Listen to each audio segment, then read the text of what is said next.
Welcome into another edition of Hand Raised Guys, presented by Comer Heating and Air, Southern Air Conditioning and Heating. On tonight's show, I'm joined by a couple of good friends of mine, Matt Moscona of ESPN Louisiana and Chris Dortch of Blue Ribbon College Basketball Yearbook.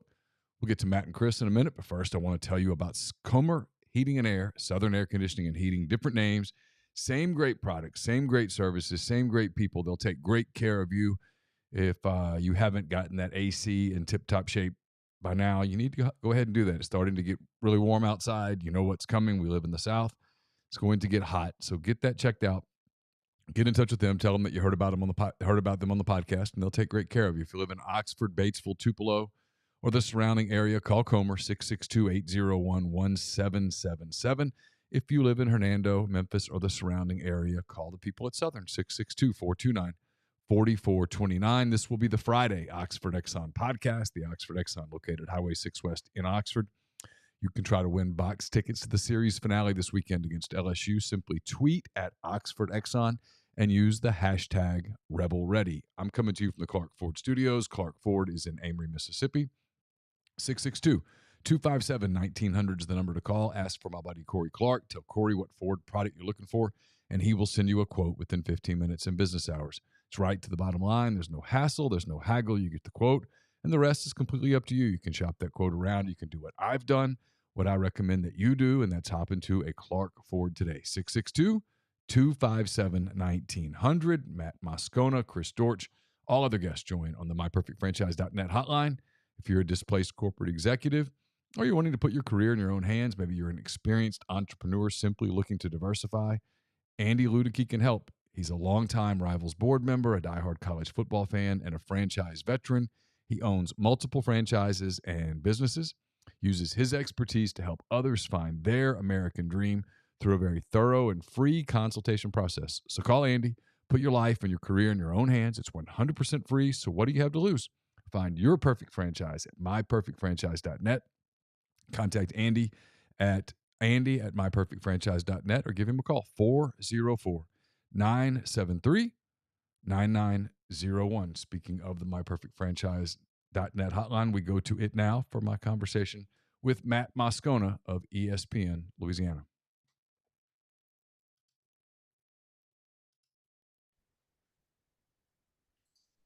Our good buddy Matt Moscona, kind enough to spend some time with us. We're going to talk about a bunch of things. I want to talk some LSU football because I think I'm this close here in April to picking LSU to win the SEC West, but I'm going to get Matt to either talk me in or out of it. We'll do that in a minute. But first, Matt, first of all, how are you? Good to have you with us. Yeah, I'm good, man. Thanks for the invite as always. It's always good to chat. But I love this time of year, man. I don't know how you feel about it, but for me, springtime, football, we go so deep on one topic, right? And when you get to the spring and you can be more broad, we can talk spring football, we can talk baseball, we can talk transfer portal stuff. I love the springtime, man. It's a great time of year for me. I do too. It's the beginning of not to get overly deep. I get by the time football's over and we go into basketball and all the recruiting stuff and the transfer portal stuff. By the time spring football ends, and it ended here this past Saturday, by the time it ends, the tank's kind of empty.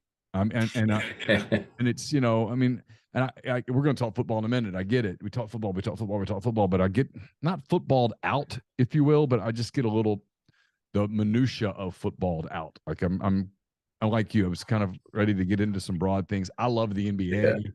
I love the NBA playoffs. I like the NBA draft lottery stuff. I like Major League Baseball. The team that I cheer for, I thought was going to be very average, and it appears they might be slightly above average, which is exciting. So, I mean, there are other things sports wise that kind of get my juices flowing. And then when August rolls around, you're back in the grind of it, but Yeah. I'm never in a hurry to get to August. It's going to come. I get it. But like the people in June that are like, football's around the corner. I'm like, whoa, slow down. Yeah. Slow down.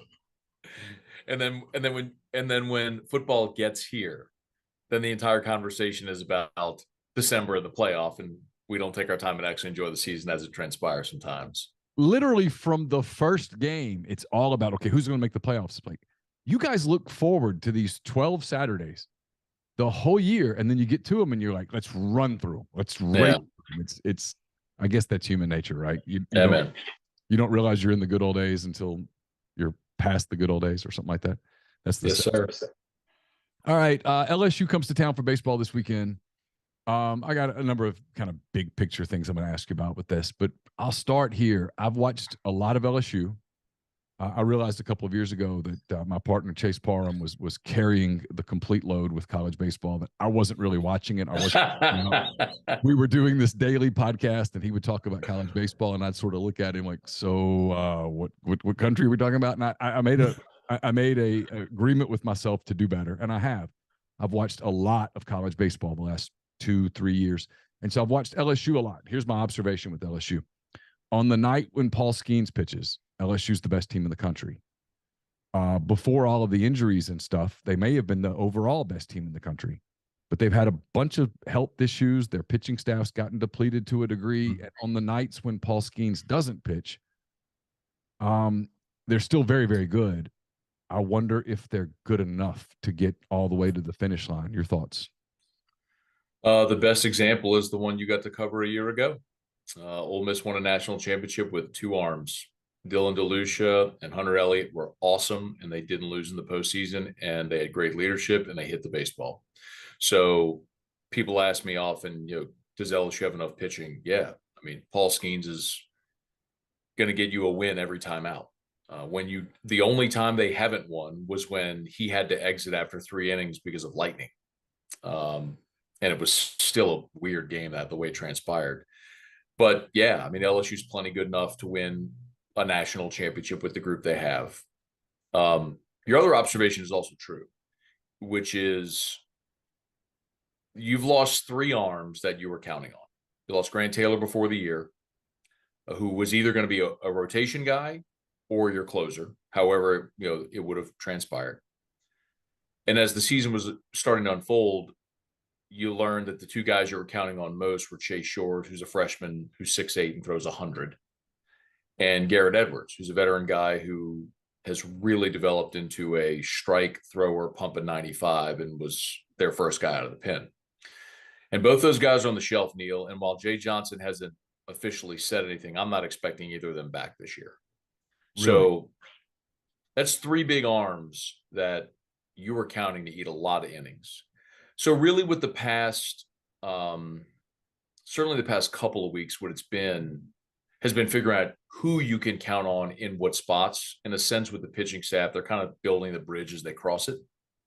But the offense is still good enough to slug them to wins. And, when you got a guy like Jordan Thompson hitting in your 8-hole and Braden Jobert, who cranked 18 homers a year ago, hitting in your 7-hole, like, it's an embarrassment of riches, man. You got teams intentionally walking Dylan Cruz to get to Tommy White, who's leading the nation in RBIs. You're intentionally walking a guy to get to the nation's RBI lead. It's an embarrassment. You can't get Cruz out. I mean, I get it. I get looking at. I get watching it and going, we can't get him out. I don't want him in a home run. Put him on first. Yeah, I understand it completely. You could look at LSU in any given weekend, and you can make one of two arguments. I could just look at this past weekend against Kentucky, and I'm going to assume everybody didn't see the Kentucky weekend, but LSU wins game 1 Thursday behind Paul Skeens. They lose on Friday, and it was a weird sequence of events which I'll talk about in a second. And then they come back and they win game 3, but it was a back and forth game. They needed an 8th inning rally and won it. So you can come out of that weekend and you could say, man, LSU is an 8th inning rally away from losing a home series to Kentucky, which is true. But in game 2, they were up 6-3, 2 outs, 2 on. They make a pitching change. They go to Griffin Herring, freshman lefty who's been really good. Y'all are going to see him this weekend. First pitch gets a grounder to third. Tommy White boots it. So now you got bases loaded, 2 outs.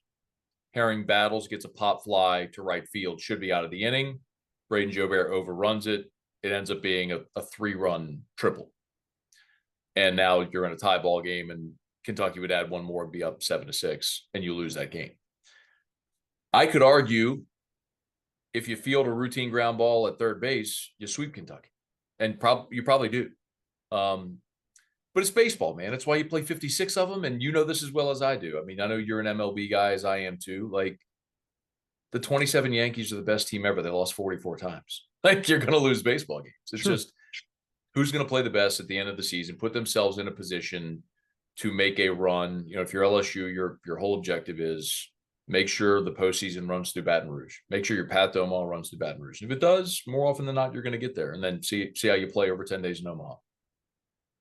You've been around a lot of good baseball, watching LSU, watching the teams that play LSU in this incredible league that the SEC has been over the past 2 decades or 3 decades, whatever it's been.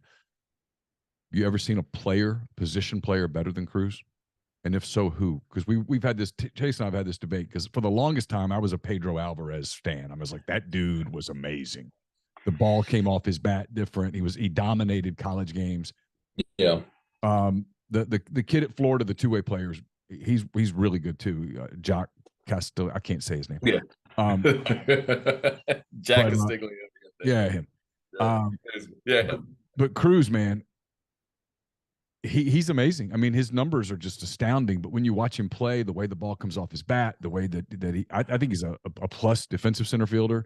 I mean, I don't think he's far from the major leagues. I mean, he might need a little finishing school somewhere, but that guy's not going to spend a lot of time in high A. Yeah, he's a 1-1 guy in the draft. I mean, it's Cruz and Skeens are going to go 1-2. I at this point, Neal, if all remains the same, right, health and everything, I can't imagine a scenario where Cruz and Skeens aren't 1-2. From my understanding, talking to scouts, there's a high school prospect somewhere in maybe Pennsylvania who might push up into the top 5, a good challenge, but it's really, does Pittsburgh want to go with the ace pitcher, or do they want to go with what you just described in Dylan Cruz, which is what I think they'll do, by the way. And then I think, and from what I understand, Washington's not letting Skeens get past him. So I think they'll go 1-2. You asked if he's the best. So it's tricky whenever you have the conversation around LSU, because so much of the conversation here revolves around national championships. Like Alex Bregman, incredible player, was the 2nd pick in the draft, went to Omaha twice. Brooks Wallace Award, best shortstop in the country, was very rapidly moved through the Astros system and has now been an all-star, plays incredible. Sure. But his resume at LSU, some would look at as incomplete because they didn't win it in Omaha, right? I could run through some great players, man. Todd Walker was awesome. Obviously a guy who hit 400 when he was here. When you talk about, though, a plus defender at a premium position, which center field is, a guy that can hit for average and power. We haven't seen anyone like Cruz. And just for a little more context, if you want the Bregman example, Bregman in his LSU career hit 18 homers. Cruz hit more homers as a freshman than Bregman did in his LSU career. So that's the big difference, right? Bregman's power stroke didn't really develop until he got to the next level. And I've talked to Alex about this, Neal, where he said, look, at LSU, Pulmonary, that they wanted him hitting the ball on the ground and on a line. When he got into the Astro system, they wanted him hitting it on a line, or they wanted him elevating the baseball. They wanted him trying to hit homers. And so he's done it quite well at the next level. But that's the differentiator with Dylan Cruz. As far as the entirety of the SEC, he's in the conversation. But let's see how this year finishes for Dylan. If they finish it in Omaha, winning the last one, and if he does that and he hits 450 or 500, which seems absurd, but he just keeps hovering right around 500. I keep waiting for the 1 for 15 weekend. When we see the average drop, he's just playing a different game than everybody else. He's just superior to so many college pitchers that they can't get him out. You can get ahead of him, but you can't finish him. You can sometimes get him to. One of his strengths is that he really doesn't chase much. Every so often you can tell that he gets a little antsy because people are pitching around him, and maybe he expands his zone just a little bit and gets himself out, but it's pretty rare. Yeah. If he doesn't end up hitting 400 for the season, I'll be shocked. But if it does dip, the reason is going to be what you just alluded to. So many teams are choosing to walk him. And so his at-bats, his plate appearances, his at-bats are going to diminish. So he essentially is going to have to go 1 for 2 in his opportunities to hit in a given day, or you're going to see the average. I mean, when you're hitting 500, it's hard. It's so ridiculous to say it. Like you go 1 for 3, your average drops, right? I mean, he's incredible, man. I hope people appreciate what they're watching with him. Good guy. The best. Yeah. Great family.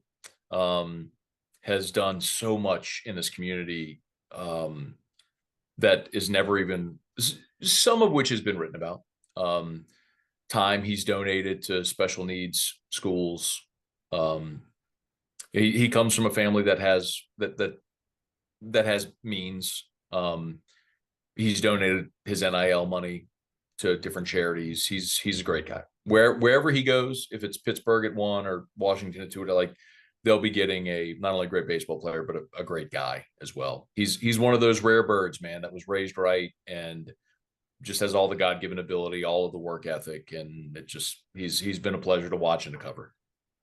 You mentioned winning the last one in Omaha. Ole Miss was able to do that last year. I was curious, after all of the Mike Bianco to LSU talk a couple of years ago and Mike's connections there, and it's no secret whatsoever that Skip Bertman and so many other people down there were pushing for Mike to replace Pulmonary. Mm-hmm. And was there a degree of vindication for some of those people to see Ole Miss and Mike win it last June? Maybe. I don't know necessarily, Neal, that was the feeling. What I would tell you is there's a lot of people here that love Mike Bianco from his time as a player, when he was Ben McDonald's catcher, to the time when he was an assistant under Skip. He's just a very well-liked man. I mean, baseball stuff aside, former players who have a major presence in this town, almost in a bizarre way. And I mean that in sort of a reverent way, understanding the history of this program, but the former players still take a ton of ownership of this program.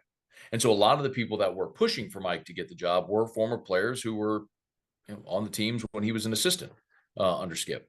But I don't know that it was vindication or anything like that, because quite honestly, Neal, you could look at the start of this season and say, well, that's the reason why you don't hire Mike Bianco. That's a fair point, sure.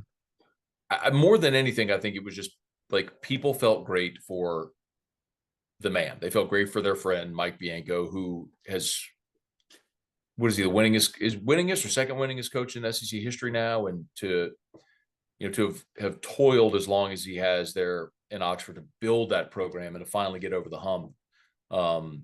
I think it was mostly, I think people just felt good for Mike. All right, switching gears a little bit. I told you before we got started, I do this show with Tyler Siskey twice a week, and we were doing SEC West stuff a couple weeks ago, and we all it's almost by default now. You pick Alabama, it's like, oh yeah, Alabama's going to win the West, and they've done it for 15 years basically, with a couple of exceptions. It's just the easy pick, it's the safe pick, and I said I kind of like LSU, and Alabama's got question mark at quarterback. They've got a couple talented guys, but I mean, I watched Walker Howard go through spring here at Ole Miss, and Walker Howard's really good, has a really bright future, has a ton of arm talent. And I'm like, that dude left LSU because he wasn't going to win the backup job. They're good, and they're kind of good all over. And frankly, of all the teams that I saw in person last year, LSU is the one that resonated with me. I did not see Georgia in person. I'm not saying Georgia was better than LSU. Georgia was better than Alabama. But of the teams that I saw, really LSU resonated with me as well. That's a really talented team. Long question. Am I right in thinking LSU is the favorite in the West? I think so. And I mean, Neal, you and I have talked enough over the years that that I'm the last person in the world you're going to talk to that anyone is going to consider an unapologetic homer. Okay, like if anything, I get criticized for being the other side of that. People need to know this, because some people do. They go, "Oh, Moscona's a homer. He's an LSU guy. He does that show after the games with the cigars, and it's funny." It's so good. And I'm like, number one, you got to understand that there's different sides to different people, and that sometimes you got to play the game a little bit. But you spent, I mean, I'll say this, you don't have to. You spent years in that city as not exactly the most popular guy. Yeah. Because you spoke, you never really wavered from your disapproval, if you will, of Ed Orgeron, who ended up winning a national championship with maybe the best college football team ever assembled, but also sort of ran the program into the ground at the end in much the way that you predicted that he would. So when people say, "Oh, he's a homer," I'm like, homers never waver from we're just going to win the whole thing. And you've definitely spent several years not in good graces. My point is, if I think they're going to stink, I'm going to tell you I think they're going to stink. And if I think they're going to win, I'm going to tell you I think they're going to win.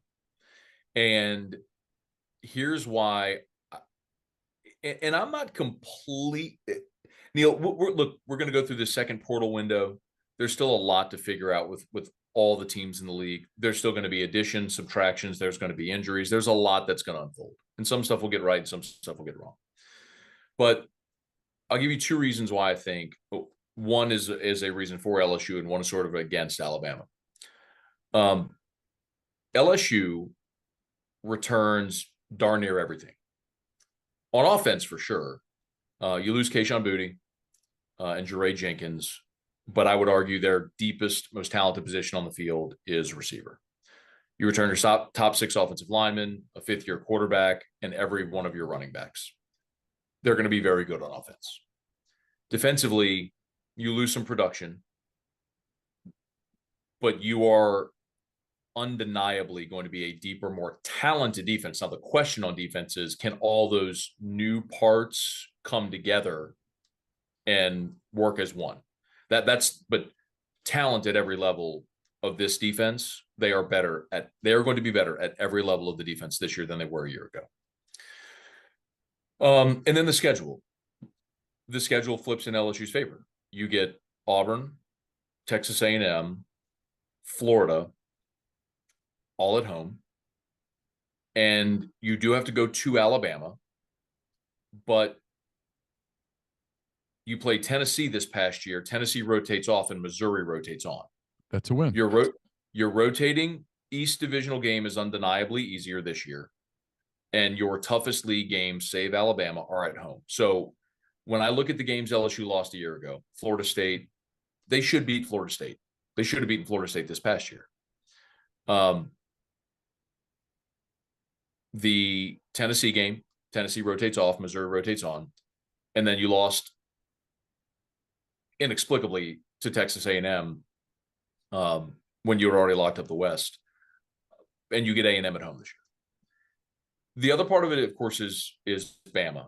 And Neal, I'm gonna tell you, and sometimes when you compare leagues, this isn't necessarily apples to apples, but a year ago, before the NFL season, I went very hard. And I didn't get a lot right, but one thing I got right is I said Tampa's done, because not only was Tom Brady aging, and eventually it was going to come to an end, but you saw their head coach leave, you saw Gronk retire, they lost 3 starting offensive linemen. The players they brought in were just aging players that were past their prime. Like, Tyler Eifert is a good name, but he was past his prime, right? You could look at some of the additions and say, yeah, I don't, like 5 years ago, maybe not right now. That's where I am with Alabama. I think Alabama has more question marks now than they've ever had under Nick Saban. Neal, last year, Alabama played at least 4 50-50 games. Like, count them with me, right? Texas was a 50-50 game. Yes. They won it because Bryce Young had a Houdini act at the end of the game and did Bryce Young things. Yes. A&M was a 50-50 game. They won. Absolutely. Right? Absolutely. A&M had a pass into the end zone. Now, granted, Bryce Young didn't play in that game, but it was 2 backup quarterbacks. Yeah, but game. There were. I did this. There was only one team in the entire SEC West last year that went through a season with their quarterback unscathed. State was it? Yeah. Everybody else had. I mean, so you got. I mean, if you're going to give Alabama a pass on that, well, then you got to turn around and you got to give. I guess Ole Miss got through it too. Dart didn't get hurt.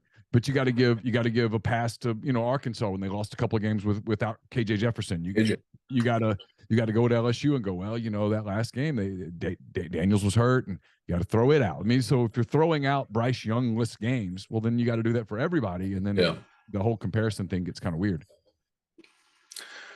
The other 2 they lost, which were which were LSU and Tennessee. And you could argue with Alabama, hey, man, they are a 50-yard field goal at the gun away from beating Tennessee, and they are an overtime play, 2-point conversion away from beating LSU and being undefeated, which is true. The flip side of it is you're a Bryce Young Houdini act and a Texas A&M pass into the end zone away from being an 8-4 football team. Now you take Bryce Young off of that team. They trailed in the 4th quarter here. That's right. Ole Miss was a 50-50 game. Yeah. They were in trouble in Fayetteville. If you remember, I mean, they ended up winning big, but Young was out and Arkansas was driving, and they had a 3rd and long, and they were about to have to punt the ball, and Milroe takes off on a big run, and that swung the game. But I mean, you change that play, and who knows? I mean, to your point that you're making, I agree completely, which is they didn't steamroll through everything last year the way they have in the past. So the question is, do you credit Alabama for finding ways to win those games, or do you say, is this really the beginning of maybe, I hate to say deterioration. I don't know if that's necessarily the case. They're still great. But I look at Alabama and I say there's a lot of reason to believe that when you lose Bryce Young, when you lose the talent they lose every year in the draft, and now you have to replace both coordinators, which I'm not the biggest Tommy Rees fan in the world, man. Maybe he'll be awesome given a better collection of talent, but I think it is right to look at Alabama and say, you've lost coordinators before, you've lost talented players before. This year kind of hits a little different.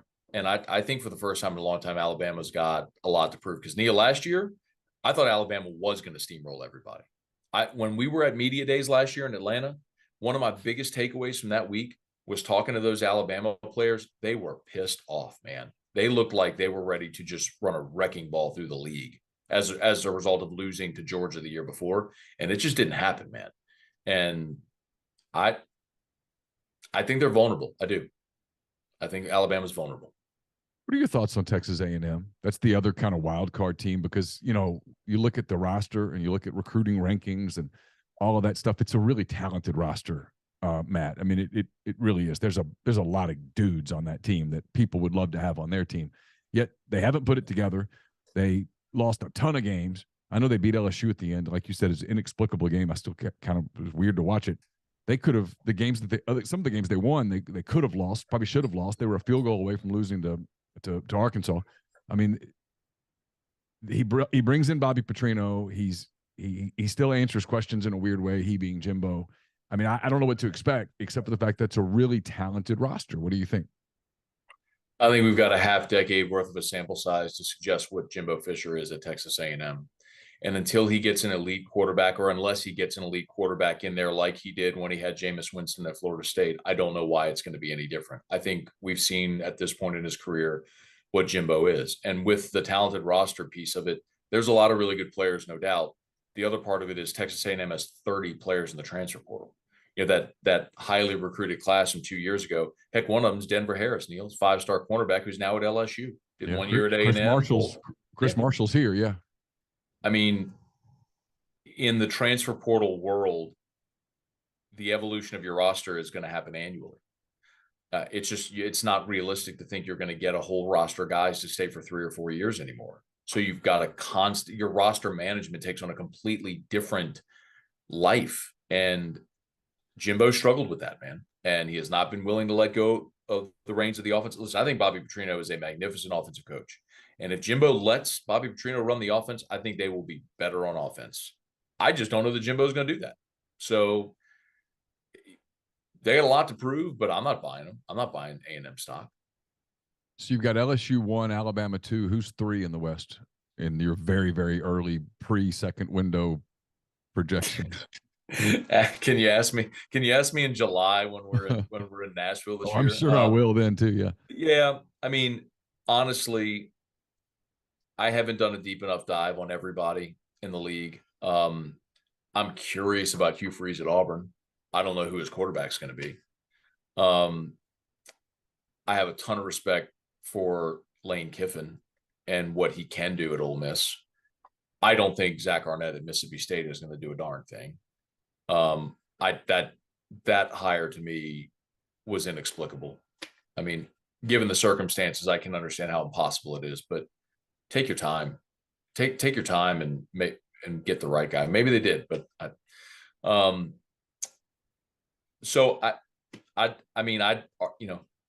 getting KJ Jefferson back at Arkansas, I think is major for them, but I feel like Sam Pittman, my biggest question for him is what happens when you lose your 2 coordinators.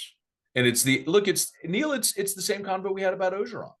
He inherits Dave Aranda from Les Miles. And what happened after that? Well, he hired Bo Pelini and Durante Jones. Those aren't the same as Dave Aranda, right? Yeah, for sure. So I don't know, man. I think there's giant question marks. I mean, and plus I'd also want to look at schedules, which I haven't done deeply enough to tell you yet. So I'm never the guy that's just going to be, all right, I never want to not give an answer. Okay, so I'll say Ole Miss.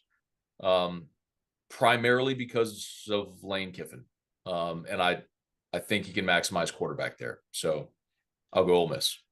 3. Quick thought on Walker Howard. What do you think of him? I know you know a lot about him from high school days. You know his dad. You saw him at LSU. All that stuff. What kind of a college quarterback do you think he'll be?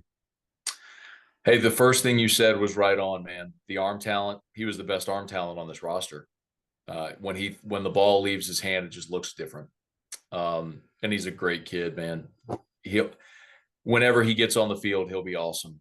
I would assume, you tell me, you got Jackson Dart back. I would assume this is Jackson Dart's team. But you got Spencer Sanders coming in, right? Who knows? You tell me, actually, who's going to play quarterback for Ole Miss? I think it's going to be Sanders or Dart or Sanders. I think Howard's the backup because Howard's the quarterback of the future. And Lane very clearly really likes Walker Howard and views him as the quarterback of the future. I think that's obvious. Whoever's not the starter between Dart and Sanders, how they keep that person happy is beyond me. Yeah. But I don't make $9 million to do these things. He does. Yeah. So it's up to him. Speaking of quarterbacks, Derek Carr in New Orleans, what's the sense there? Is there a little renewed optimism after last year's sort of malaise that was sort of quarterback driven? Depends who you ask. I'm asking you. Well, you said, is there a sense of renewed optimism? Oh, well, that's true. It's a good point. Good point. So do you have a sense of renewed optimism? No. Are you kidding me? Neal, Derek Carr and Saints fans do not like this, by the way. They do not like my take on Derek Carr. Because, listen, Derek Carr is what Andy Dalton was when he left Cincinnati. Oh. Look at, I've done this on my show. If you look 9 years with the organization that drafted them, 9 years as a starter, if you look at their statistics from their final season with their respective teams, Carr with the Raiders, Dalton with the Bengals, they are almost identical. And essentially, the Bengals knew their player the best, and they're like, he's done. And what's happened? 4 consecutive years now, 4 different teams for Andy Dalton. Bears, Cowboys, Saints, now Panthers, right? He was done. He's just done. They knew it because they see him every day. The Raiders know Derek Carr can still play quarterback. He's just never going to win him anything. Here's the tricky thing if you're the Saints. Derek Carr makes you better in 2023, undeniably. The Saints will probably win a bad division unless if Carolina drafts Bryce Young and he becomes great as a rookie. I really like their roster and I like their coach. But Carr makes you better in 2023. You can go from 7-10 to 9-8. I think that's plausible for the Saints. And 9-8 might be good enough to win a bad division and lose in the wild card round, right? And then where are you? You're overpaying an aging quarterback who has a higher floor, lower ceiling. So my whole thing was, man, like I'm not going to say tank, but understand what you are and start building for the future. And the Saints just won't do that. They just refuse to do it. They'll sign bad contracts. They'll restructure deals to try to maximize today, even if there's a lower ceiling. And I just, 9-8 to make the playoffs and get bounced in round 1 isn't as appealing to me as drafting the guy that potentially is going to be your franchise for the next 10, 12 years. And they just refuse to do it. All right. Last thing. And I appreciate your time. You're awesome. Pelicans. My son Carson's a big Thunder fan. We went down to New Orleans to see the Pelicans and the Thunder, not in the playoff game, but in the regular season game towards the end. We stayed. And the next day we saw the Pelicans beat the Blazers. Trey Murphy went off. Zion Williams was sitting on the bench or behind the bench in both games. Zion looked big. And I don't mean that in a good way. I mean, he looked big. Obviously, the Pelicans are right there, man. I mean, Brandon Ingram's a stud. They've got pieces around them. McCollum's a good player. Murphy's a really good player. They've got guys, but they've got so much of their roster tied up with Williamson, so much of their money. He's their future, all of that stuff. Are they getting any closer at all to the moment where they look at each other as a franchise and go, this doesn't work, let's move him? Or is the potential for what Zion could be so intoxicating that they just hang on and hope? Well, they signed him to a max extension last year or the other offseason. And I don't see any way you move him and get what you would see as suitable compensation. So your best path forward is to make it work. Around here, by the way, I love this. By the way, I guess it makes sense, right? So fans in Mississippi are Saints Pelicans fans. I love that. I love that we have Saints for sure. I don't. Our audience, sometimes we get a lot of pushback when I talk about the NBA. So I try not to talk about the NBA as much as I do. I probably talk about it too much, but I love the league. I think the league. Me too. It has all this drama, and it's elite basketball. It's such good basketball. There's so many good players right now. I mean, like you look at the Kings, for example, right? Yeah. De'Aaron Fox and Domantas Sabonis are both great players, unquestionably great players. And yet, if you asked a lot of NBA people, hey, name me your all NBA teams, Sabonis might get third team. Fox might get third team. I mean, there are so many players who come to mind before those two, and they're on the cusp of knocking the Warriors out of this thing and kind of going, hey, we're for real. We're not a cute little story. We were a 3 seed for a reason. We're legit. and the league's great. So I love the league. I watch a lot of the league. I live with a 16-year-old boy who watches the league constantly, so we talk all the time. And so, yeah, I mean, there are a lot of Pelicans fans in the audience of those who watch basketball. Yeah, they like the Pels. Yeah, the NBA is as healthy as it's been, I would argue, since the Lakers three-peat in the early 2000s. There was a wane after that generally, but the star power, the parity. It's Adam Silver's a great commissioner. The play-in was a great idea, which is generated more interest in the regular season for more teams. Anyway, yes, I love the NBA. The NBA is awesome. With Zion in particular. If you have the conversation around here, people will mention, hey, look, for his first few years in the league, Steph Curry had ankle problems, and that was a real legit thing, and he overcame them. Joel Embiid missed his first 2 seasons because he had foot problems. And you look at a 7-footer with foot problems, you go, how do you overcome that? Well, he's going to win the MVP this year. So there's the hope, right? You look at Zion and you go, man, the meniscus thing was a freak accident as a rookie in summer league. The hamstring, that's soft tissue. There are ways you can prevent soft tissue injuries. If this was microfracture surgery like Greg Oden, now you're having a different conversation. The things with Zion feel like, okay, with the right management and the right preparation, maybe you can prevent some of these injuries. And that's the hope, sincerely, because it's really your only path forward. Because when this team is whole, Neal, when they were whole, and I'm talking end of December, beginning of January, when they were the best record in the West. There was if you remember, the Pels were hosting Phoenix, who, they lost to in 6 games last year in the first round. But Pels were up 20, and Zion did a 360 dunk with time expiring. And that was like a punctuation mark on what this team was. Brandon Ingram is a legit all-star. CJ McCollum is a borderline potential Hall of Famer. You got great bench depth with Jose Alvarado. You got 3-point shooting with Trey Murphy. You got great defense with Herb Jones. Yes, they are a, when healthy, legitimate Western Conference contender. Agreed. They are. They just aren't healthy. So if they can stay healthy, great. It just begs the question: can he stay healthy? And I don't know the answer to that. I mean, I think he has to slim down some. I think he has to become a more disciplined person off the court, probably. Yeah, he was before the start of this past season, when they went to the media day, and for the photo shoots and all that stuff. He was a unit, man. Like, he was put together, and he had lost weight and looked great. But when you're not running the floor every day for 3 months, when you got a hamstring injury and you're not keeping in shape, you're going to gain weight. Yeah. So.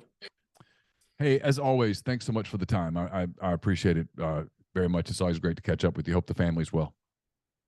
We're great, man. Y'all got Will Furness and Walker Howard, a couple of LSU legacies over there in Oxford, man. What's the world coming to here? It's a crazy world, man. The transfer portal is a game changer for everyone. All right, Matthew, be good. All right, man. That was my friend Matt Moscona, ESPN Louisiana, kind enough to spend more than half an hour with us here on Hand Raised Guys. We switch gears now, go to some college basketball talk. Chris Beard trying to put together his first Ole Miss roster. We talked about that and more with Chris Dortch of College Basketball Blue Ribbon Yearbook here on the MyPerfectFranchise.net hotline. Enjoy.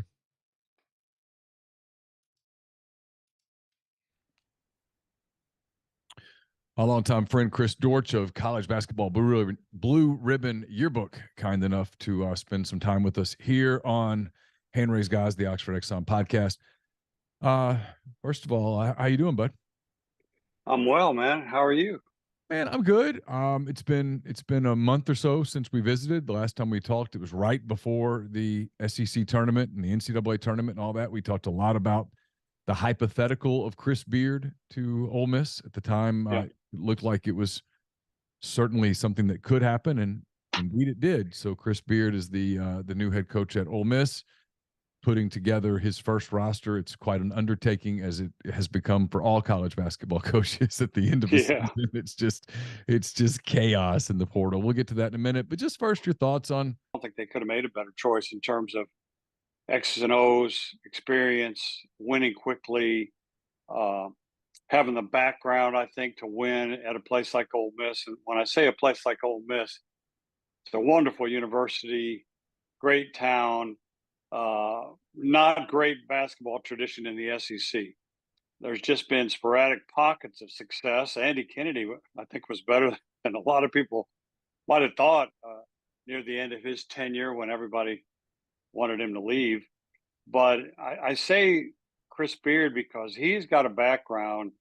I think more ADs ought to look at guys like Chris Beard, Steve Forbes, people, Grant McCaslin, people with backgrounds in anything under Division One. I'm talking about JUCO, D2, D3, just with a history of success. And I think Chris Beard has that. Now, what happened that night in Austin? That's between him and his partner. And if they're okay with it, then in my view, it's nobody else's business. All the columnists that maybe are a little self-righteous and talked about, you know, how the bad look or whatever at Ole Miss. I mean, that's between two people only. And if those two people are okay with it, it's none of my business. That's kind of the way I look at it. And you know, it's the way I look at it too. And I looked at it also this way, and this is not to, it's not meant as any social commentary, but there was an arrest made. There was an investigation. The charges were dropped. Yep. Obviously, he's not going to pay a criminal price because there was no crime in the eyes of the district attorney. Right. But he paid a tremendous price in losing a lot of money, in losing a job that he dream job. Yeah, that was his dream job. A job that he coveted. I mean, you know, when you're right. Some of these guys, the Wolkins and some of these people that come out with these columns, these righteous columns, it's just, it's kind of nauseating, honestly. And that's a good word for it. Because they don't know. I'm with you. There are two people in the world who know what happened that night in Austin, right? And that it matters to. The rest of us, it doesn't ain't matter. our business. It's not our business. You know, it doesn't matter. Flat out not my business. And if his partner is okay, you know, and he's okay, and you know, like you said, the DA is okay. I mean, anything else is just speculation. Yeah, and he paid a price. He paid a terrific price. And so, yeah, I'm with you. I know that the season will roll around and the columns will pop up again. And and the fans will give it to him good. The student sections, but he's a tough guy. He'll deal with that. I think he's glad to be back in the game.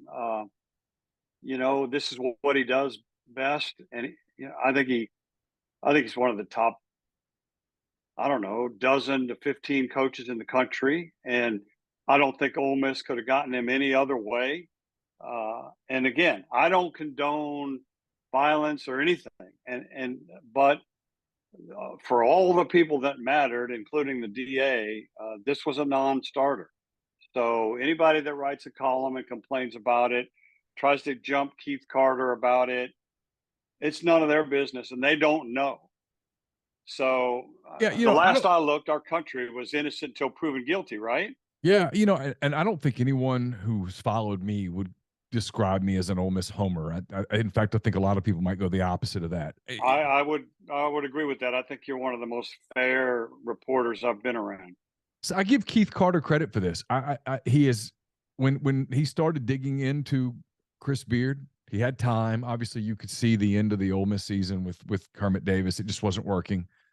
Right. You know, it just wasn't working. Keith knew long before anything got announced that he was going to be making a coaching change. It was obvious.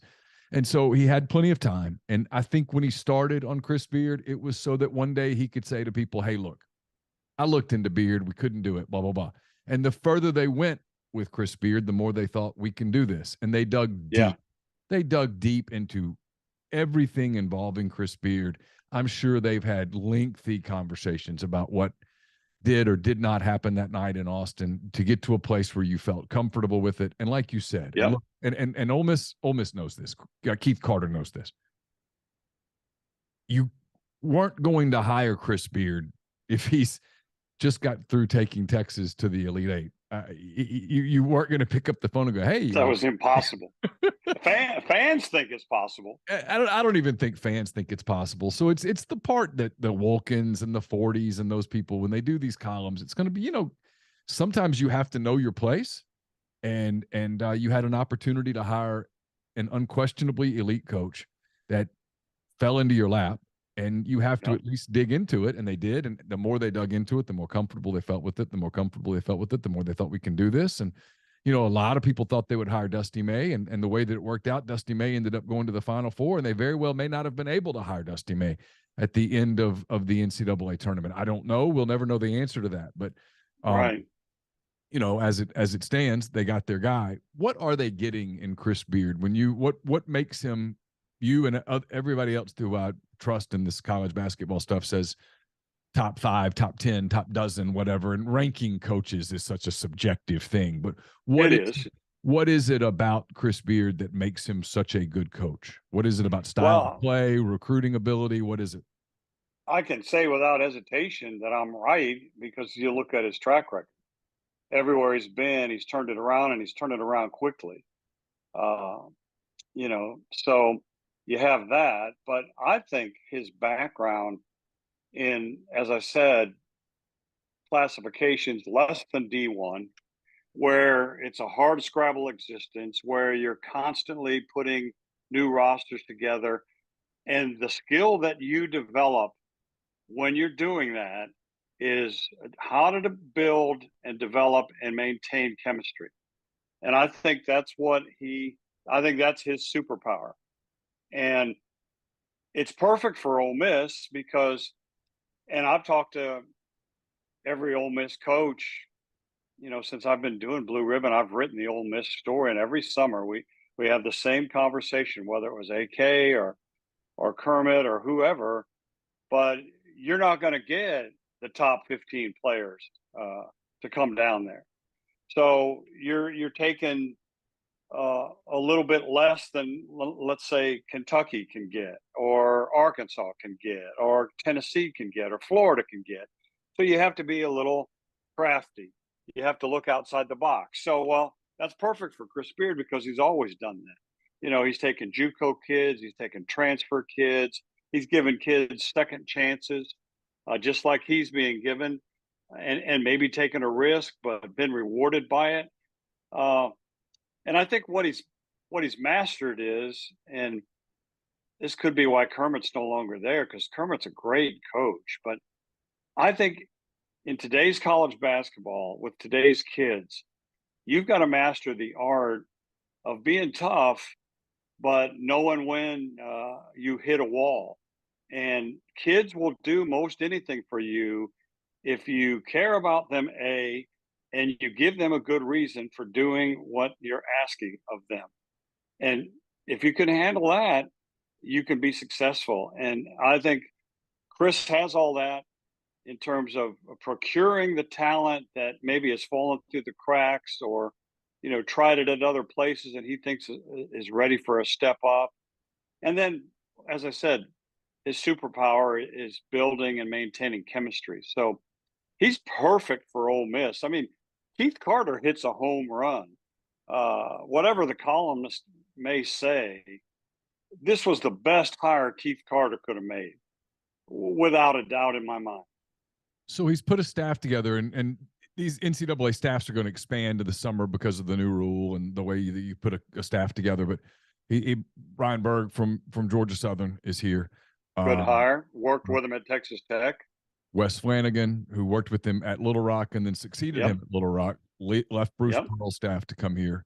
Al Pinkins, who was here previously with AK, and great staff, was with Mike White at Florida for a little while, and most recently was at Texas Tech. He's here. There's some other names that are flying around. Whatever happens, we'll see what happens. But he's put together a pretty good staff so far. When you hear those names, what do you think about how they'll try to put together a roster? Well, I think he's hired guys that know the league, that know him, and I think they know exactly what to look for. They'll look for the kind of player that he wants, and that's kind of a two-way jack of all trades kind of guy. going to have to defend, going to have to rebound.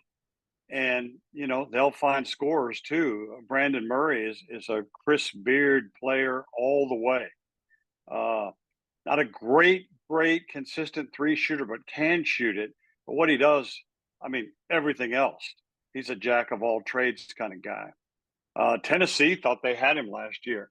And Joe Tipton, who does the art for, the recruits, had donned him in a Tennessee uniform. Then he up and goes to Georgetown. And I thought, man, that is a questionable decision because Patrick Ewing is not going to last, another year. And sure enough, he didn't. And now Brandon's on the move again, and they're going to have to get a waiver for him to transfer. But that's a Chris Beard kind of guy. Those are the kind of guys that they're going to find. They're going to find guys who have been one or two places, tough kid, maybe can do a little bit of everything, maybe not great, but do it well. And then he'll put a roster together. And I think at Texas is kind of a two-edged sword. Shaka Smart found this out too. You're able to, and you've got to get five-star players, but in a way, it's almost counterproductive. It was for Shaka because they had 3 or 4 years in a row where they lost a five-star big man after 1 year. And they weren't really considered, one and done guys. But yet you have to take those players if you're at Texas. And now Chris has no shackles, I think. And I think he'll be able to get the kind of kids that fit his system and that he's won with. And trust me, he turned around Arkansas. I forget, maybe they'd won 10 the year before he got there, won 30. And within year 2 or 3 at Texas Tech, which was a graveyard, he gets them to the Final Four. So this is a guy who can coach basketball. So, like I said, everything but that one night in Austin says this guy is one of the elite. And I give kudos to Keith Carter. Keith played. Keith knows what to look for, and I'm sure he knew what to ask about this, whatever the incident we'll call it. And like you said, I'm sure he was satisfied with the answers he got, or he wouldn't have pulled the trigger. So they're in the process of recruiting. You mentioned Brandon Murray; he's already committed. They're in the process of recruiting a bunch of transfer portal guys, them and everybody else out there. John Hughley, the fourth from Pittsburgh, who had a big season a year ago, didn't really play much this past season because of some personal stuff going on. Austin Nunez, the guard from Arizona State, was here earlier in the week. As we tape this on Wednesday, he still might actually be here. I'm not exactly positive. Tyler Perry, who was the kind of the star for North Texas, which is a really good team at North Texas. They won the NIT. I think we have to probably put some respect on that league, CUSA with FAU and no doubt. North Texas and UAB. All those ended up being really good teams. Alan Flanagan, Wes's son, played at Auburn, played a bunch. All of those guys are kind of guys that are popping up a lot in sort of, circles.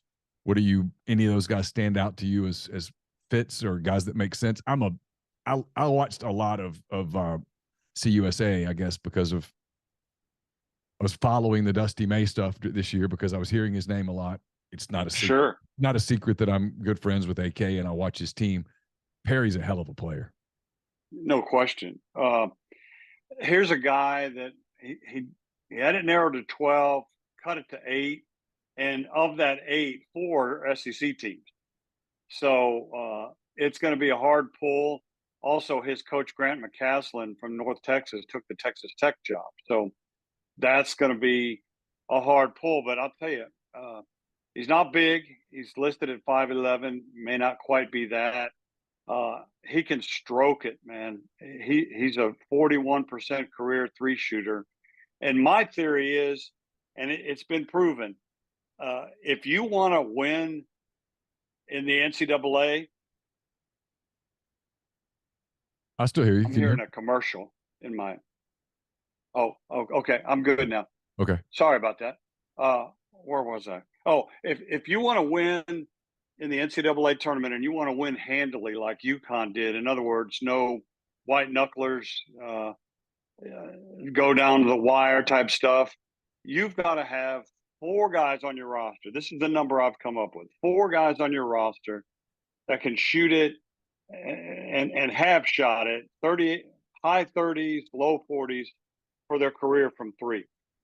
And if you do that, it just makes things so much easier. You can put people away. You can build out big leads. You can, if you get behind, you can catch up in a hurry. And I think, looking at some of the guys Beard is recruiting, I mean, the kid from Nunez, he didn't average a lot of points, but he shot 37% from 3. Not on a ton of attempts, but, that's the kind of guy that you want. Perry, both years, he came from JUCO, but both years he was at North Texas, shot 41% from 3 on a ton of attempts. So I think that's a big key, is to have guys that can stroke it, especially in today's world. Villanova proved it. They won 2 titles in a 3-year span. I went back and counted just because I wanted to know. In the 12 games they won in those 2 championship years, they shot 50% from 3, and not on a small amount of attempts. They crushed people, just like UConn crushed people. Now, of course, they had, Sonogo and Klingon, the 2 big men. I think the best big men tandem in the country, but they mainly did it with the guards. And I think that's what they're trying to find is somebody that can make shots. Yeah, you watched the way UConn went through teams in the tournament. Just those last 2 weeks, the way they destroyed Arkansas, destroyed Gonzaga, and just beat up everyone they played, blew out San Diego State in the title game. I mean, it was pretty masterful, and you do have to look at that. And it's every sport's a copycat sport. Everyone's going to look at that and go, okay, what did they do? How did they do it? And how do we do that from there? And what they did was they were pretty good they were really good on the boards. They defended well, but you're right. They had multiple guys who could shoot the basketball. It's the NBA is kind of the same way. It's a dribble drive league. You got to have guys who can space the floor, who can make shots. You've got to have guys who can create off pick and roll, that kind of thing. It's look, the court's the same. It's not.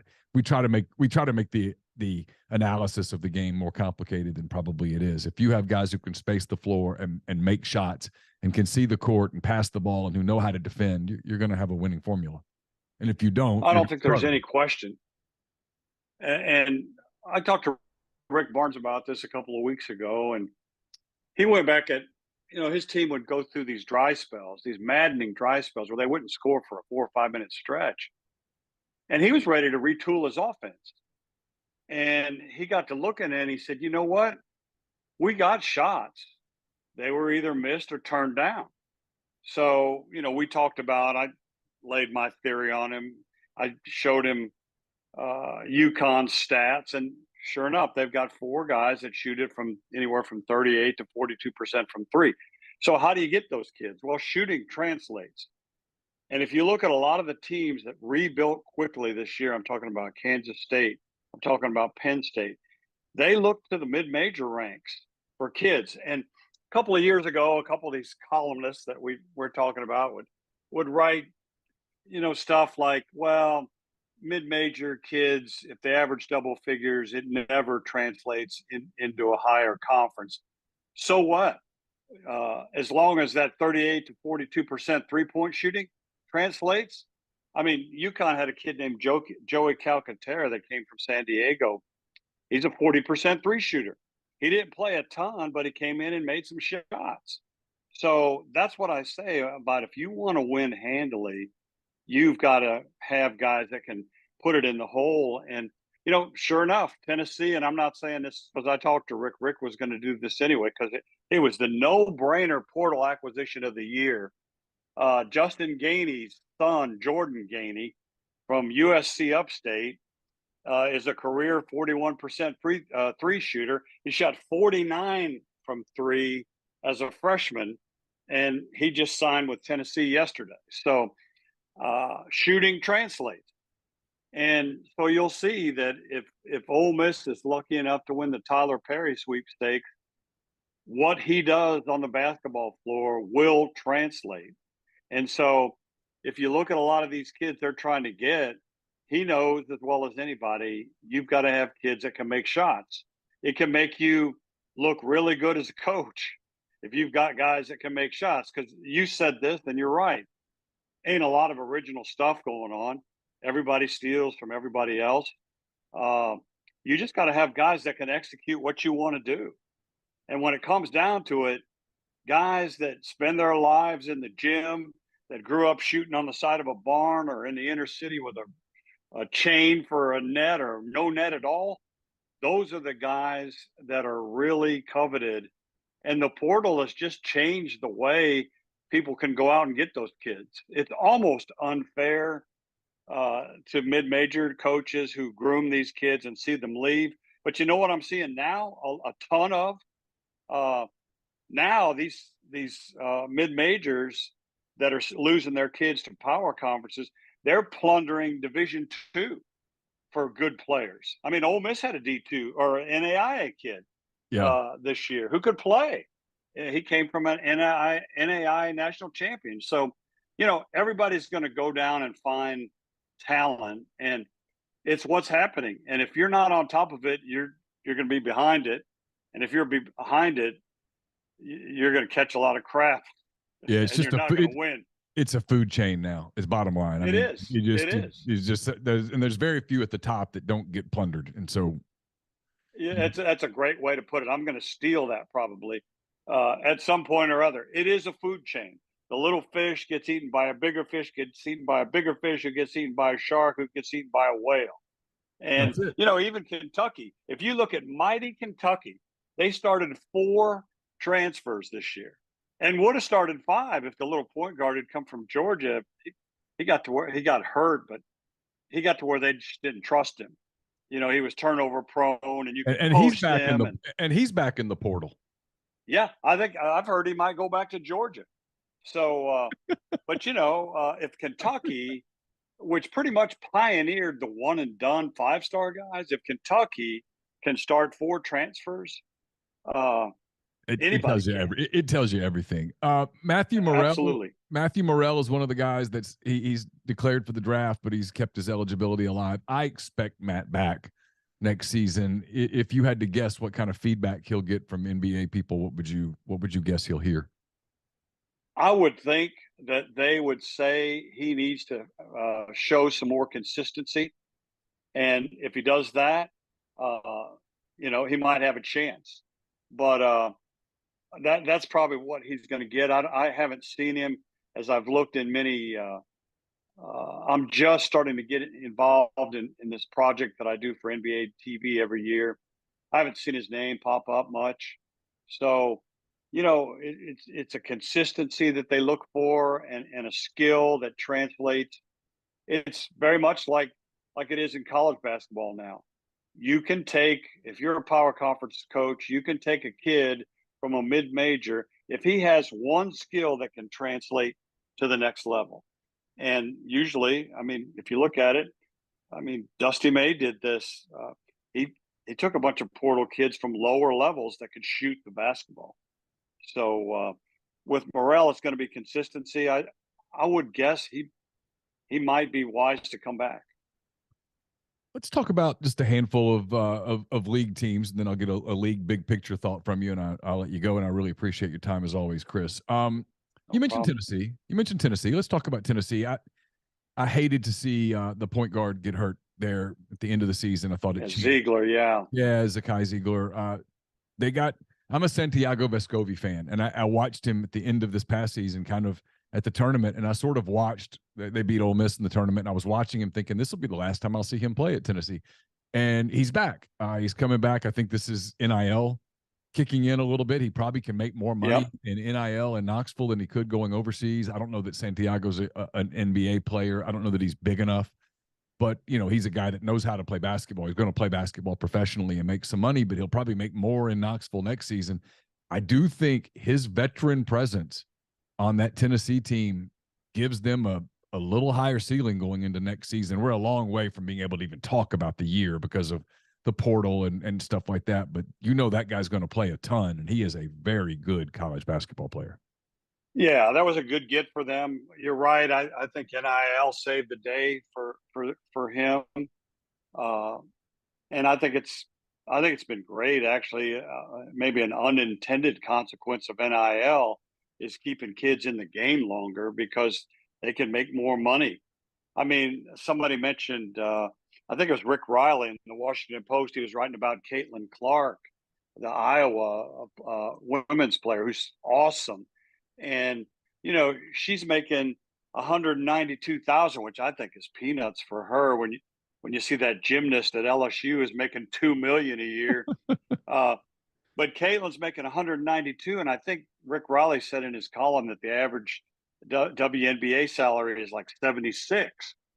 So you're right. NIL is going to keep people in. And so with Vescovi, you get a kid who he's not a great athletic presence, and he doesn't make a lot of 2-point baskets, which you'd think would be elementary. But he does a ton of stuff. He's a great rebounder for his position. He's going to play point guard until Ziegler's back. That's going to be a huge help for them. They've got some 5-star guards waiting in the wing that Coach Barnes was telling me the other day. 2 kids on their roster that redshirted last year that did stuff that routinely would just make you say, wow. And then they've got, I think, 2 really good young bigs in Awaka and Adu. And they're still in the portal. There's a kid from Harvard named Chris Ludlam that, I'll tell you what, he reminds me of Grant Williams. And I think he could play the same spot. They've been looking for a 4-man who could play make like Grant Williams since Grant Williams left. Yeah, everyone's looking for that guy, by the way. Yeah. Yeah. And, that's the thing. We talked about style. Rick incorporates mid-range jump shots. So a lot of people think that those have gone the way of the dinosaur. And I don't know. If I were a coach, I'd want to score at all 3 levels. And so I think Tennessee will be able to do that. And I think they'll be okay. And they'll continue to play really aggressive defense. They were the number 1 defensive team in KenPom this year. I'm a big Todd Golden fan. I like watching him coach. I don't know what it is about him that I like necessarily. I've listened to him talk. It's very clear that he understands the game. He's being incredibly effective in the portal so far, which is not a big surprise. That's an attractive program. He's a good coach. His teams have been solid at San Francisco. His first team at Florida was good and probably had a shot if Castleton hadn't gotten hurt. What do you hear about what they're doing in the portal and kind of how good of a team they could be a year from now? They're dominating and they're not necessarily getting power conference transfers. They got this kid from Marshall, a 7-foot center that I think will take the place of Castleton. Tyrese Samuel just signed a kid from Seton Hall that's a 6'9" power forward. They got a kid from Iona, which I'm surprised he didn't follow Patino to St. John's, Walter Clayton Jr. That'll fit in. I like Golden. I'm actually going to get to deal with him some now because I'm sure we have a mutual friend in Kevin Brockway. Yeah. And he writes for Blue Ribbon and has for years, but his paper won't let him write about Florida anymore. So I'm going to pick up Florida, and I look forward to talking to Golden because he's a young, new age coach that is really reliant on advanced metrics. And I look forward to our conversation there. But I think he's kind of an out-of-the-box guy, and I think he'll do a good job. I think the hire there was hoping that he could be like another Billy the Kid and just a young sort of a prodigy type. And, he did some time with Bruce Pearl, so he learned how to game plan. And then he did some things on his own with metrics. And I think he was ready for the job, and I think he'll prove it. He's, the portal giveth and taketh away. They lost some kids in the portal, but I think they're gaining back better than they lost. Billy Donovan doesn't get credit enough for what he did at Florida. And he also doesn't get credit enough for his ability to put coaching staffs together and Billy had a young yeah. Mark Daignault on that staff at Florida who did an incredible job in Oklahoma City this past season with that team. And I was, I'm a Thunder fan. My son's a huge Thunder fan. And so we were listening to some of the exit interviews. And when you hear players, star players, Shai Gilgeous-Alexander, Lou Dort, Josh Giddey, guys like that talk about Mark Daignault, the way that they talked about Mark Daignault, not the cliche, oh, he's a good coach, I like playing for him, but the specific stuff about him. Even Trey Mann, who had a very disappointing second season and who admitted it was the toughest season of his life, was talking about Mark Daignault. And you realize, man, if you can find somebody from the Billy Donovan tree or find somebody you think has a similar type of tree potential that Billy had and has, you do it, because Billy's terrific. He I know the Bulls, it's really hard to win in the NBA. It's hard if you don't have superstars in the NBA, it is hard to win. And so right. He's in Chicago, where, I mean, his best player is probably Zach LaVine, and so that's it's difficult to pull that off. But they still were in the play-in. But anyway, long story. So I want to talk about Arkansas for a second, because they're also heavily involved in the portal. I mean, it's almost like a running joke when a kid gets in the portal. You'll say, hey, he's heard from 20 schools, and one of those 20 is always Arkansas. They must reach out to everybody in the portal. I'm curious to see what you think Musselman does moving forward. He's obviously 2 Elite Eights and a Sweet 16 now, so he's good at building teams that peak at the right time. But he built the super team this past year, and they were affected by the Trayvon Brazile injury. There's no question. No doubt. But Nick Smith and Anthony Black and Jordan Walsh and all those guys, and it just, the chemistry never quite worked with some of the injuries and all of that. It looks like he's trying to build more of his kind of team this time with a portal team. And then he's got a couple of guys, Devontae Davis, Jordan Walsh, who I just mentioned, who are declared for the draft but have kept their eligibility. I don't know how guys like Musselman or any of them, I don't know how they sleep at night knowing that so much of their roster is completely in flux here in April, because, you're obviously, if Walsh comes back, you have this elite defender who has a lot of upside. And if Walsh leaves, you've got to replace him. I guess the long-winded thing, how do you sort of see him putting his roster together for his next season? I don't think he actually worries about it that much. He told me once that he was an NBA head coach for a brief time at 2 places, and realized that wasn't for him, that maybe college was the way to go, but yet he took some NBA type deals with him. And so he was a transfer guy before transfer was cool. Yeah. That Nevada team that I actually covered this regional, came back from 14 down to beat Texas in the first round and 22 down in the second half to beat Cincinnati. That team had 9 transfers on it. And I think it started 5 transfers. So he's been doing this quite a while.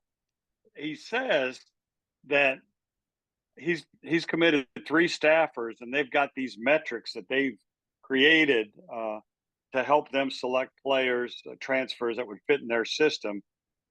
And somebody said they've offered or spoken to 100 kids in the portal. And it's I'm not like so a sure running, it's a running joke, but it's true. Yeah. It's hilarious. Yeah. I mean, I'm not so sure how selective those metrics are if you're asking everybody, but he's got some kids who can play. Tremont Mark from Houston's a tough kid. Keon Manyfield from Washington transferred in. He was a coveted transfer. L. Ellis from Louisville. He just figures out a way to put them together. And I think that's his gift, is that, and then he's clearly a player's coach. And if you look at his social media, he'll do and say anything to get a rise out of his players and to get them fired up. So he's figured it out. This is his home.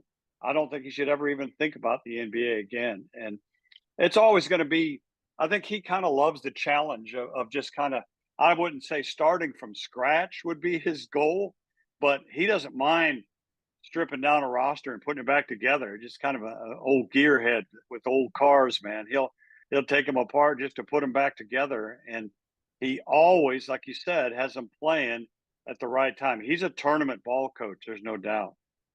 Last thing, you talk about these guys, Chris Beard, Rick Barnes, who I think you and I are both super high on, as opposed to some of the people who do the first weekend Rick stuff. I think it's just patently absurd. Me too. John Calipari, Bruce Pearl, who's fantastic. I mean, just I'm leaving people off. The league is full of Musselman. The league is full of really good coaches. Mike White, yeah, people that just do things different. They have different styles and different things. But man, I mean, I was talking to Rick Barnes in Nashville. I was working on a Chris Beard story. He was kind enough to give me a few minutes of his time after his team's practice on that Wednesday in Nashville, and he just was talking about how this league, this was, the question was, what does Chris Beard bring to the league? And he bragged about the coach that Chris Beard is. And he just said, the league's really good. The league's getting better. It's about to get even better with Texas joining and Oklahoma joining. And there's a commitment to basketball. And like the people here are super excited about basketball again, as they should be with Beard coming in. And you look around and the job that, the guy did at Missouri, whose name's escaped, Gates, the job that he did at Missouri. Dennis Gates. Yeah, Dennis Gates had Missouri basketball just jumping this past year. I mean, those games were with transfers. Yeah, Buzz Williams. I forgot to mention, I'm a huge Buzz Williams fan, and does a great job with transfers too. So how good can this league be? Can this league get to a place where it's Big 12 good consistently? Where do you go for easy wins? I would hate to be Lamont Paris at South Carolina. I like Lamont, got to know him when he was at Chattanooga. I don't think, honestly, that he's a better coach than Frank Martin. So I don't know that they upgraded there. And you look at some of the transfers he's getting. He took another second year in a row, took a kid from the Citadel. I don't think that's where I'd be going if I want to tangle with Kentucky and Tennessee. And you look at Mississippi State. Chris Jans is another one of those guys. A coach with a JUCO background that can piece teams together. There's just no place to go for an easy win. When I covered the league with you and some of the games we saw together and some really horrific basketball, I remember you and I used to laugh about it. There were some teams there were some schools that weren't trying. No, that's the best way to put it. They didn't prioritize it, and you know what, Neal, the league had to prioritize it, and for a number of years they did not have a full-time associate commissioner in charge of only basketball. It was just C.M. Newton doing it as a consultant. They finally made that jump, and then they started their own network, and then all of a sudden the network's printing money. Then they realized we got to take advantage of this. And now it's been like an arms race for everybody to get new facilities. Ole Miss is one of the best I've ever been in. Practice facility, Kermit showed me around one year and he just opened his office door and there you go, right into the practice facility. Everybody's got that or they're in the process of it. And everybody's got good coaches and everybody has tons of money to throw into it. And they see that there's big time results, not just as a school, but as a league. I mean, SEC got 8 this year. Joe Lunardi's way too early first bracketology has 8 SEC teams in again next year. So they're not going away. And then when Texas and Oklahoma come in, clearly that was the football move, but they ain't bad in basketball either. So, yeah, Rick's right. It could suffocate you if you were a coach. And I'd say Rick's okay. He's getting compensated pretty well. Last I looked, it was like $5 million a year. So he's a big boy. He can handle that. Oh yeah, he'll be fine. But yeah, where are you going to go for easy wins? That's what I want to know because it ain't Ole Miss anymore. No, the only one that I can think of, and I hate South Carolina is South Carolina. I mean, Jerry Stackhouse. Yeah, and like I said, good. Yeah, Lamont Paris is a good dude, man. He's smart. He's personable, but I don't think he was an upgrade over Frank Martin. And if they thought Frank was struggling down there, I don't know. I don't like the way that the program is going. I think he's committed to making it a transfer program. And even though we've talked a ton about transfers, I don't mean that to say that you could exist on it. I think transfers are plugins. You know, you got needs. It's like, going to the grocery store. I need this and I need that. I need some milk. You plug in holes that you don't have. And that's what, if you're using the portal that way, you're going to be okay. If you're going to consistently use it to build with, unless you're Eric Musselman, I don't know if that's sustainable. Chris, as always, man, I appreciate the time so much. I know you got some projects coming and you're getting ready to dive into the NBA a little bit. So enjoy that. And the playoffs are getting rolling. I'm a big NBA guy, as you know. So I've already been enjoying them, several series, even though my team's out. But my team will not be out next season. I'll make this. There you go. The Thunder will be in the field this time next year. Well, you've taught your son well. He's already digging the hoops. Yeah, he loves the hoops, man. If he could just be about 3 inches taller, it would have been a different but that's how that goes. Well, hey, thanks for the time. I appreciate you as always. No, always a pleasure, brother. Thanks. Our thanks to Chris Dortch there for his time. As I said in a little arm, so I'd know when to come back up. Apologize. So our thanks to Chris Dortch and Matt Moscona for their time on the show. This will be up in podcast form on Friday as the Oxford Exxon podcast. Speaking of, we'll be back Monday with another edition of the Oxford Exxon podcast. We will recap Ole Miss's weekend series versus LSU, get you the latest details on Ole Miss basketball and football recruiting. We'll also recap the weekend in SEC baseball, the NBA playoffs, and much, much more. Have a great weekend. Thanks for joining us. See you on Monday.